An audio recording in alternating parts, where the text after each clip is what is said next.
Chris Brown was born on May 5th, 1989 and grew up in a small town in Virginia. During his childhood, he started dancing at 2 years old, was inspired by pop stars like Michael Jackson. His parents divorced when he was 6, and his mother's boyfriend terrified him by subjecting her to domestic violence. During a 2007 interview with Giant Magazine, Chris mentions the abuse during his childhood by saying and telling his mom, "I just want to let you know that I love you.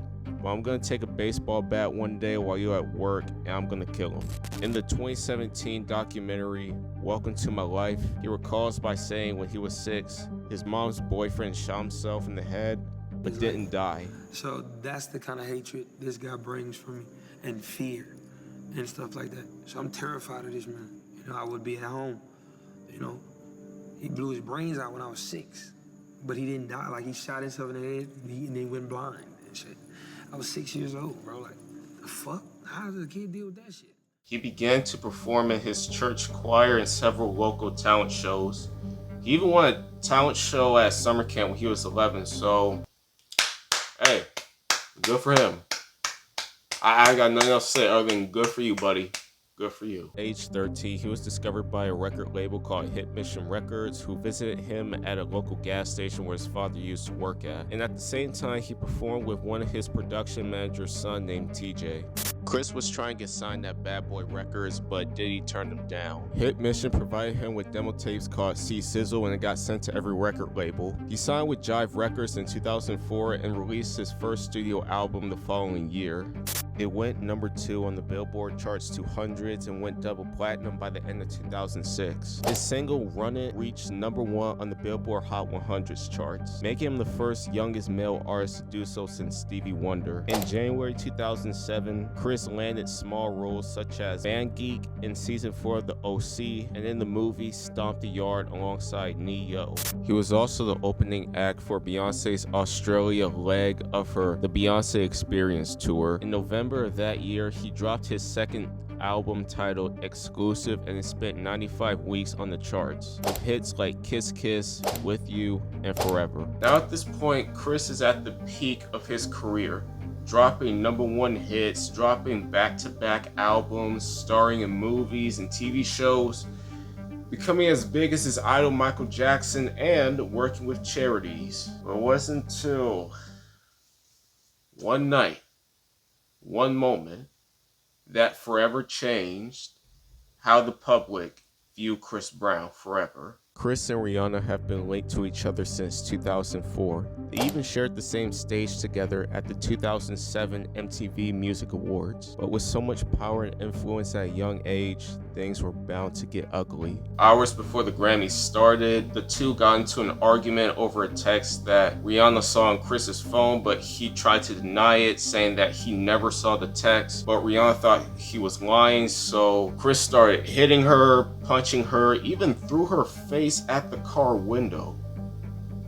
What is wrong with this man? During the fight, Rihanna pretended to throw the keys out the window, and while Chris was looking for him, searching for him, Rihanna was trying to call for help, and a neighbor called 911 after hearing her scream. Chris Brown faced felony assault charges and was sentenced to 5 years of probation and 6 months of community service. He would later admit his wrongdoings in a video that he posted on the internet. Hi, I'm Chris Brown. Since February, my attorney has advised me not to speak out, even though ever since the incident, I wanted to publicly express my deepest regret and accept full responsibility. Although I would do some interviews and answer some questions in the future, I felt it was time that you heard directly from me that I am sorry. Later that year, Rihanna broke her silence. That's the kind of person I fell in love with. That person. That's embarrassing. That's embarrassing that that's the type of person that I fell in love with. So far in love. After everything that happened, Chris released an album called Graffiti, which was a commercial failure. I'm not gonna lie. I mean, it's his worst sounding album. In 2010, he was booked to perform a Michael Jackson tribute, and the moment that got people to praise Chris again was when he fell to his knees crying while singing Man in the Mirror.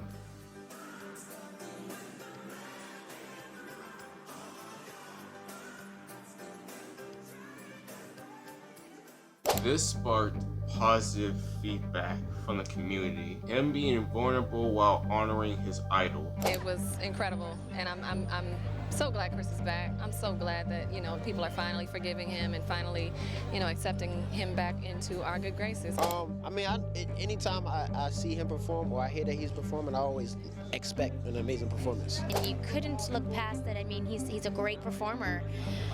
And I will be honest with you, in the beginning, when they had the little shadow of Michael Jackson, I didn't know who it was. I mean, I thought that it was just a projection of the real Michael Jackson. Right there. I mean, it's very rare that we get, you know, moments that we can remember, like recently, you know, in black music, you know what I'm saying? Even Rihanna had to give him his flowers. Have you forgiven him? I have forgiven him. And once the public saw that, they forgave him. Rihanna's restraining order was eased, and the judge let the two have contact with each other again. As a celebration, Chris released a hit single called Deuces with Tyga and Kevin McHale. But unfortunately for him, the world did not forget, which made him very upset.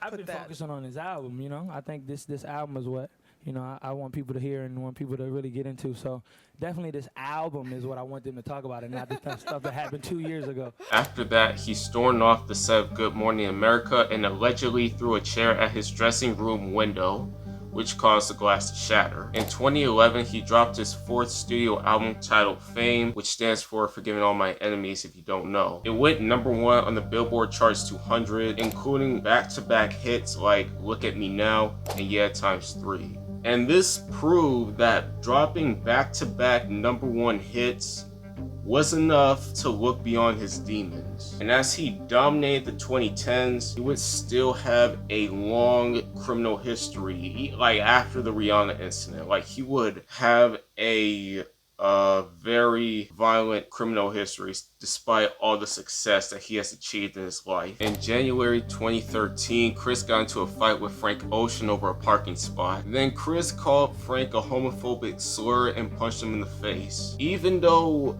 Frank got insulted, he decided not to press charges. He later got locked up in 2014 after a rehab facility kicked him out for smashing his mom's car's window during a family session. What, your mom's car now? What the fuck? In September of 2014, he dropped the album titled X, and it went #2 on the Billboard Charts 200, featuring hits like Loyal and New Flame with Usher and Rick Ross. Fast forward to 2015, where he dropped his first collab album alongside Tyga titled Fan to Fan, the album with the success of the hit single Ayo.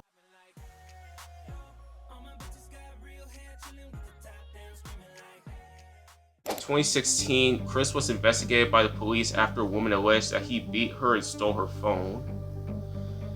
And the craziest thing is, this man wasn't charged. Craziest thing about this whole story, none of these controversies have ever affected his music career.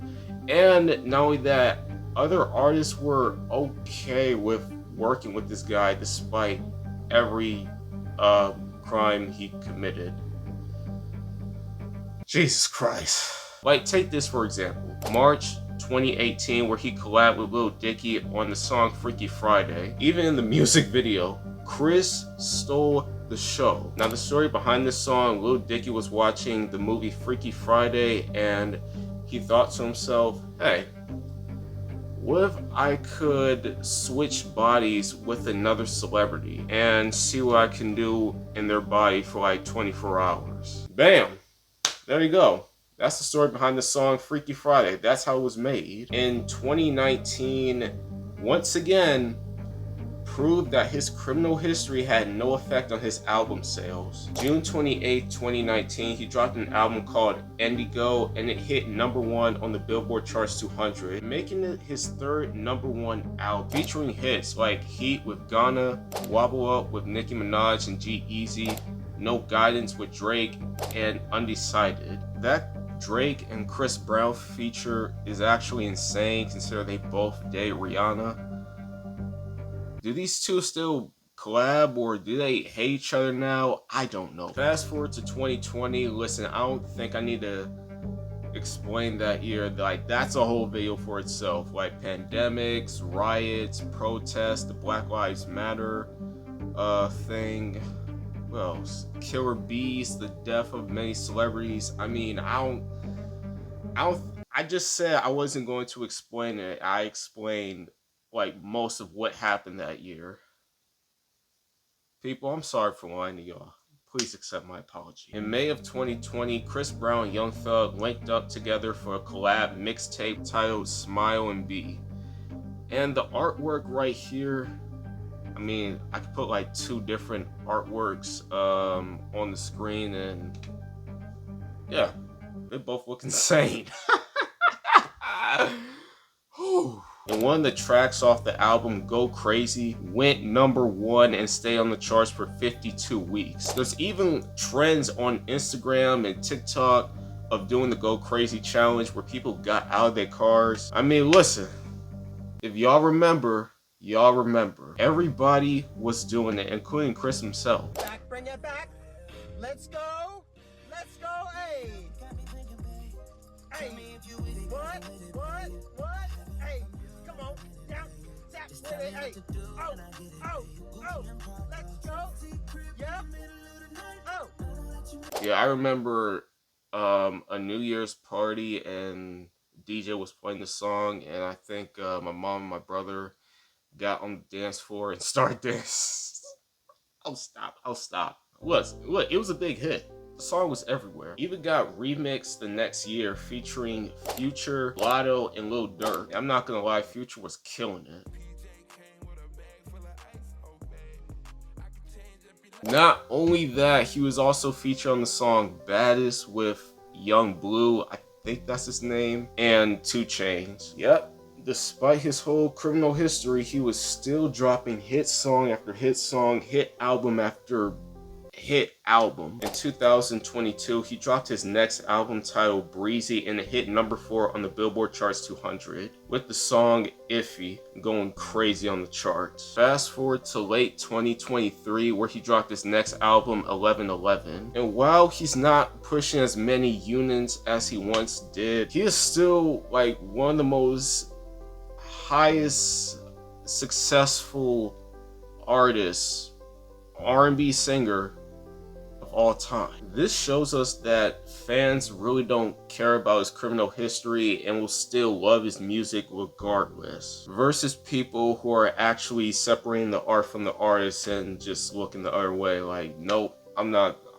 I still remember that one night, I'm not supporting this guy. And as of right now in 2026, he is on tour with Usher. Oh God. Chris Brown and Usher together. Now, mind you, I don't listen to Usher. I only know a few hit songs like Yeah with Lil Jon and Ludacris, Confessions. What's that song with 21 Savage and Summer Walker? Yeah, I know that song as well.